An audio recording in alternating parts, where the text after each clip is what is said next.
আসসালামু আলাইকুম।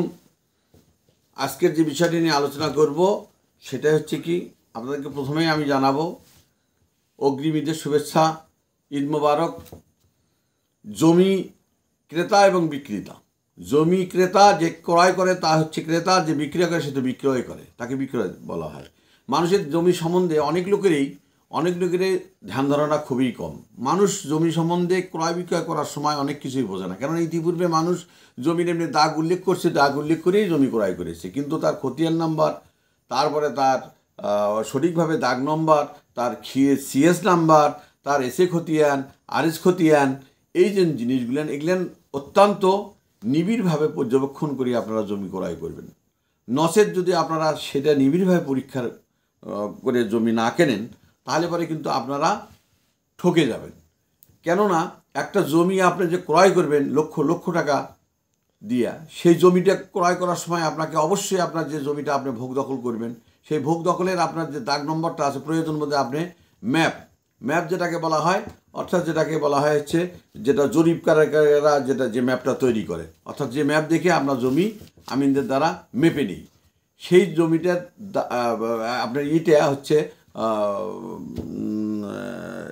দাগ নম্বরটা আপনার সঠিক অবশ্যই হতে হবে। হ্যাঁ, ম্যাপ দেখে আপনি জমি ক্রয় করবেন। কেননা মানুষের জমি সম্বন্ধে অত্যন্ত ধ্যান ধারণা কম, খুবই কম, যার কারণে আপনারা জমি ক্রয় করার সময় অত্যন্ত ব্রেন খাটে আপনারা জমিটা ক্রয় করবেন, যে তার সিএস খতিয়ান নাম্বারটা ঠিক আছে কি না, তারপরে আপনার এসএ খতিয়ান ঠিক আছে না কি আছে না বা নাই, আর আপনার বর্তমান বিআরএস খতিয়ান অনুযায়ী আপনি যদি জমি কেনেন সেটাও আপনাকে দেখতে হবে। যে এই জিনিসগুলো পর্যায়ক্রমে আপনাকে ধারাবাহিকতা অনুযায়ী আপনাকে জমিটা ক্রয় করতে হবে। যদি আপনি দেখেন যে কোনো লোক সিএস খতিয়ান অনুযায়ী এক লোকের কাছে জমি বিক্রয় করছে, সেই জমিটা যদি আপনি নেন, তাহলে পরে আপনাকে পূর্বের দলিলের নাম্বারটা আপনাকে সে আপনার নাম দলিলের মধ্যে বায়া নাম্বারের আপনারটা উল্লেখ করতে হবে।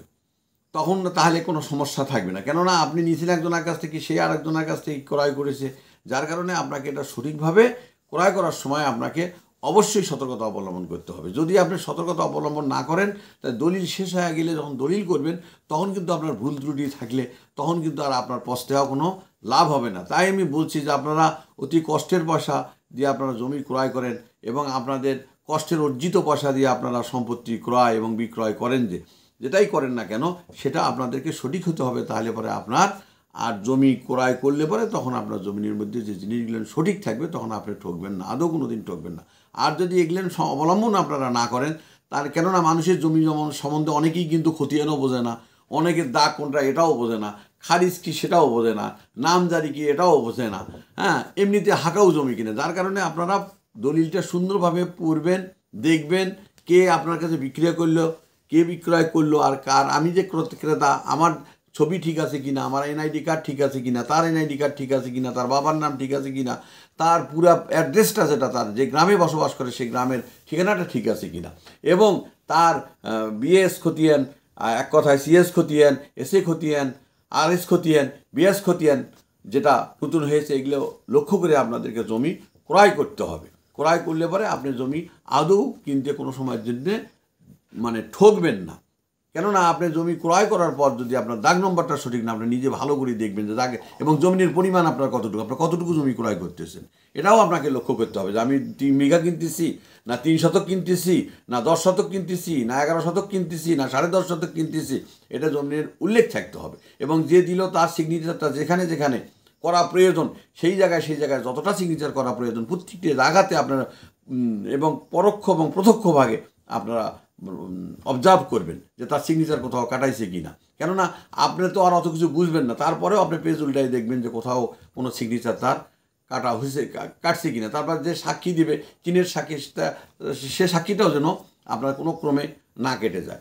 এই জন্যেই আপনারা জমি কেনার সময় অনেকেই অনেক ধরনের ভুল করে থাকেন। এই ভুলগুলো আপনারা আদৌ কোনো দিন করবেন না। আর যদি আপনারা ভুল করে যান, তাহলে আপনারা কিন্তু অবশ্যই বিপদে পড়বেন। সেই জন্যই মানুষের জমি সংক্রান্ত ব্যাপারে জনগণের মাঝে আমাদের অনেক ভুল ত্রুটি থেকে যায়, বা জমি ভুল দলিল করে নেওয়ার পরে বলে যেটা আমি বুঝতেই পারিনি। আসলেও সে বোঝেও নাই কীভাবে দলিল করে নিতে হবে, কোন খতিয়ান তুলতে হবে, কোন খতিয়ান না দিতে হবে, তারপরে আপনার বর্তমান কার আছে বা সে খারিজ করছে কিনা, সে খাজনাপাতি দিচ্ছে কিনা, এগুলো আপনাকে লক্ষ্য করিয়ে অবশ্যই জমি কিনতে হবে, তাহলে আপনি জমি কিনতে ঠকবেন না।